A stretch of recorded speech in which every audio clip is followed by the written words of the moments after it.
Traders, in this short video we're going to be talking about the supply and demand zone trading system, which actually takes trades based on supply and demand zones. Now you can look at our webpage and find more information about these, or you can do a YouTube search. There's a lot of information out there on trading supply and demand zones. So in this case we're going to be trading this TS. So let's open up chart and we'll dump him on there and just click OK for now so he comes up. Get this out of the way, and here was what we have is this is our supply zone we could be trading, or this is our demand zone. We only trade the latest one.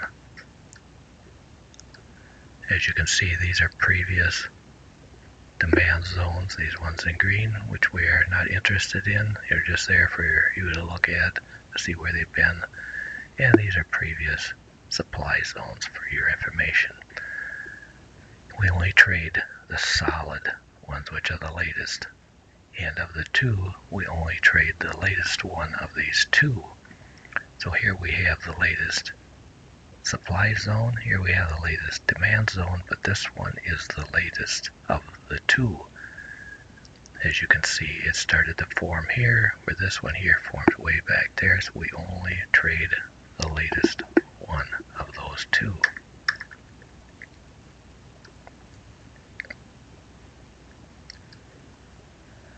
So at this particular time, we would be looking for trades coming out of this zone. Now let's turn on the settings here. We don't have many buttons up here. These are all similar to what we have in our other TSs.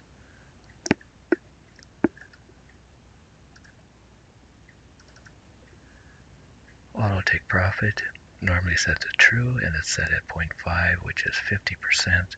What that means, if this takes a trade, it will place a take profit line at the 50% point. That's the 50% point, which is halfway between the top of the green box in this case and the bottom of the red box, which right now there's a line there just to kind of give you an idea where it would be. This would be where your take profit is.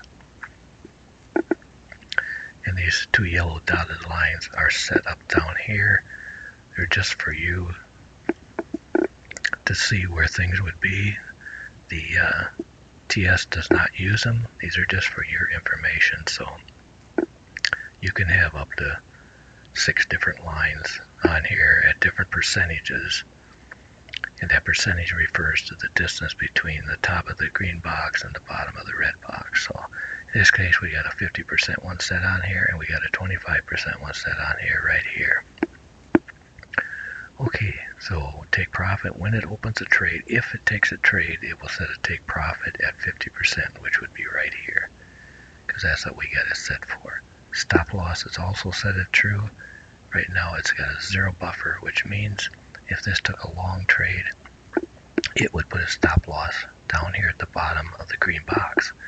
If we were doing a short trade, say if this was our latest one up here, it would put the stop loss at the top of the red box, and then of course your take profit 50%. But in this case we're going long, so take profit at 50. Automatic stop loss is put down here. Now remember, once the trade is open, you can grab these by double clicking the take profit line and moving it around if you want to, or as the trade progresses and you start to get up into money, you can grab this stop loss line and move it up. Keep moving it up a little bit. It's not trailing or nothing, but you can move it to protect yourself a little bit even better. Now we have an add trade, which is false. If you set that to true, what that will do is add on trades.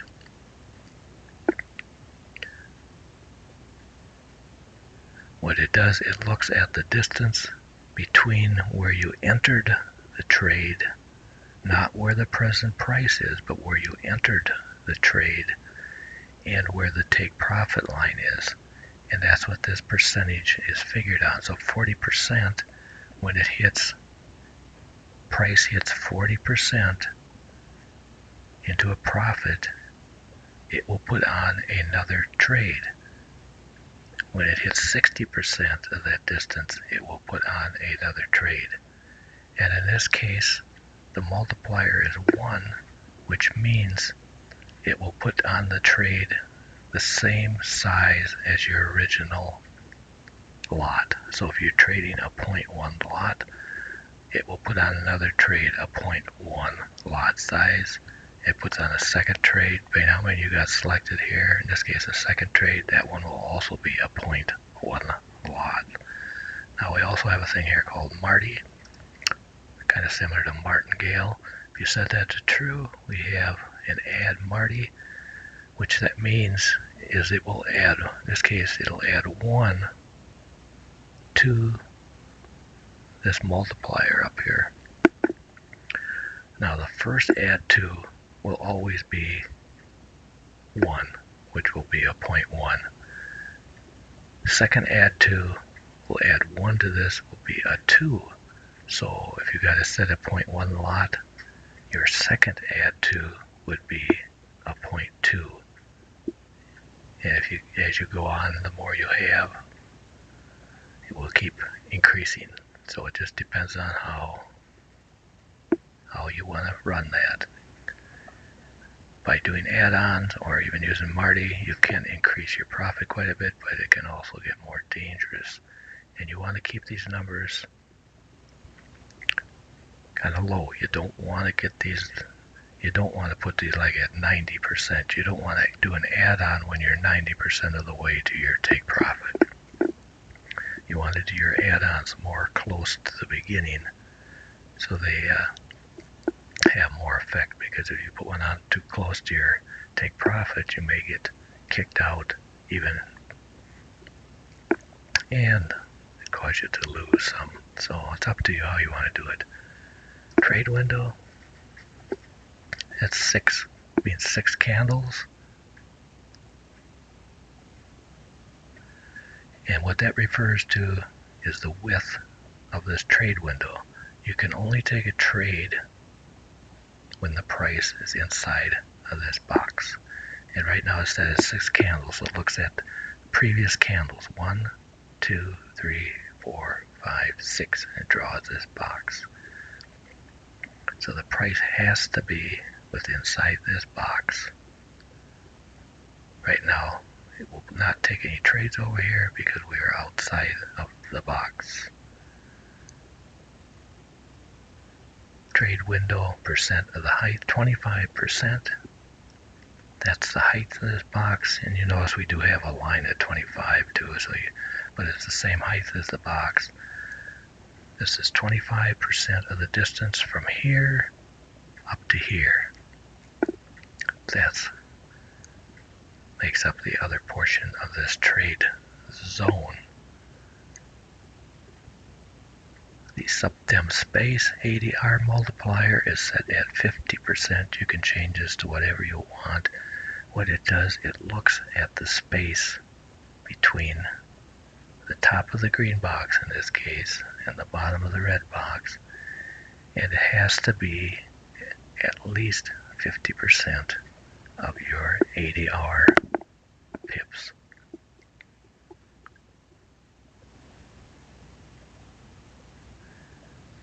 And of course these are just those yellow dotted lines I was talking about. Alerts, they work the same as before. If you want to just use the alert mode, turn on the alert mode, and you can come and look at it and see if you decide whether you want to take the trade. Now we also have what I call a minimum reward, which is 1, which means 1 to 1. So when this triggers a trade, what it will do, it'll look at the distance from where the present price is to where the stop loss would be put. In this case, it would be put down here, and it also looks at where the take profit would be put. Now, of course, in order for that to work, you have to have take profit turned on and stop loss turned on. Otherwise, it can't calculate it risk reward, because that's what it's trying to calculate. And in this case, 1 is our minimum. So we have to have a minimum of making at least 1 time the stop loss. So if the stop loss is, say, 20 pips, we have to have it at least make 20 pips to give us a 1-to-1.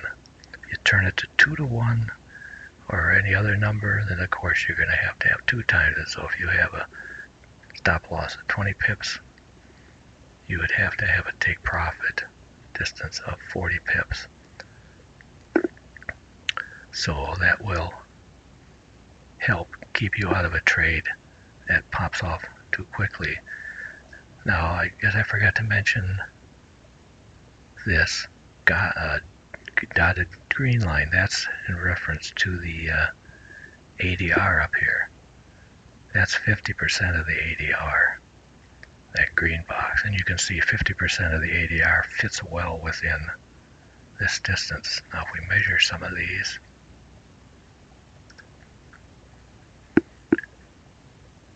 what I might do is throw a tick in here, just for the heck of it.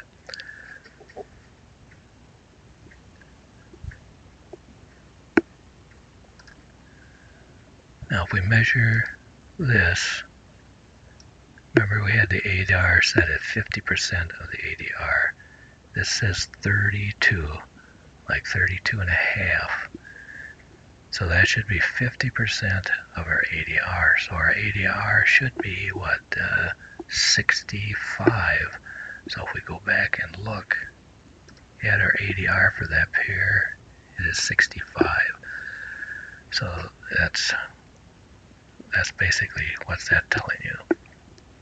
And as you can see, we got plenty of space between these two. We got 90 pips. So you could even run a bigger ADR if you wanted to. But you want to always have enough space in here. A lot of times I run a 1 times the ADR to make sure I got enough space. You don't want these things jamming up too close to each other. So, okay, so I think that about covers everything. This is your trade zone. You have to trade within there. And you trade between the supply and demand zones. So, and then what you can do is save this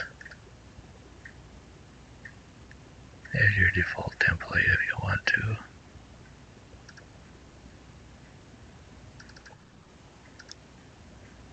And then go back and close all charts and open up all your charts. Now we're going to build 28 of the supply demand zone charts.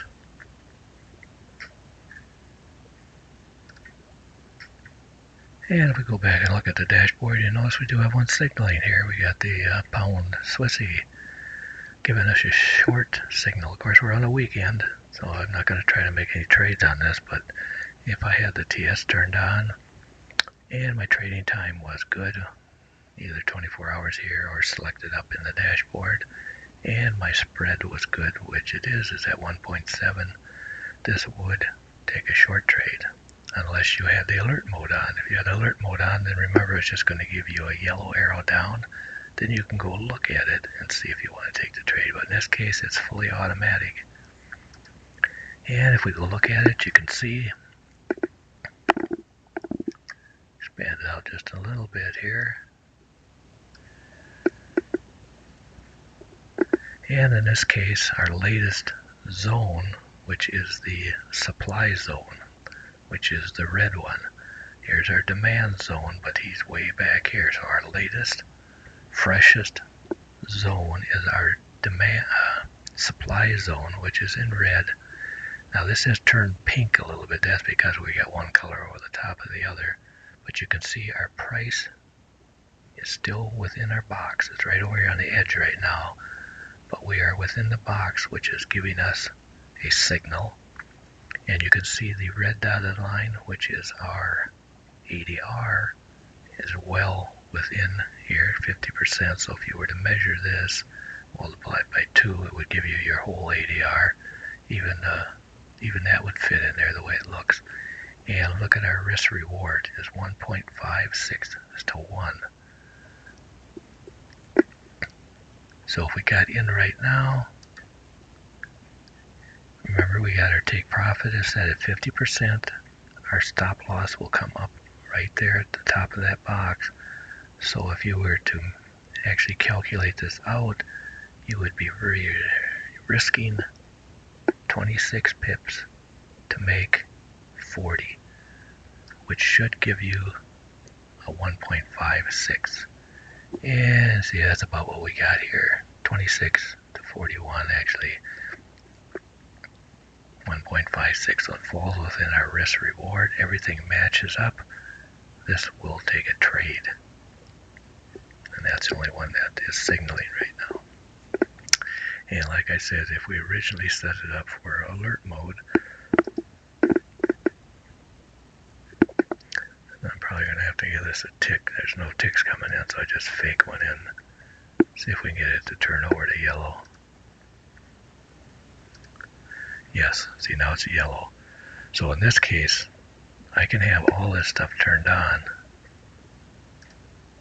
but it's not going to take a trade because I'm in the alert mode.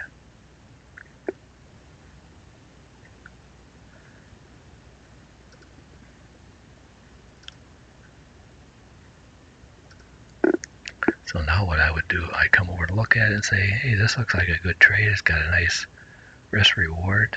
Let's go ahead and try it.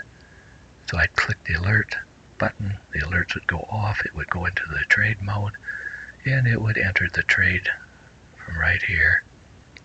Now this risk reward may change a little bit once you get into the trade because slippage and spread, different things like that. So this may go down a little bit, or it even could go up a little bit. So a lot of times you'll see this at, like 0.9 or 0.98 or something, where you think, well, geez, I had it set for 1. Why did it take the trade? Well, it's because of the slippage in that. By the time we got in, it was calculating the risk reward before you got into the trade, and you had some slippage there. So, okay, so that about does it for this.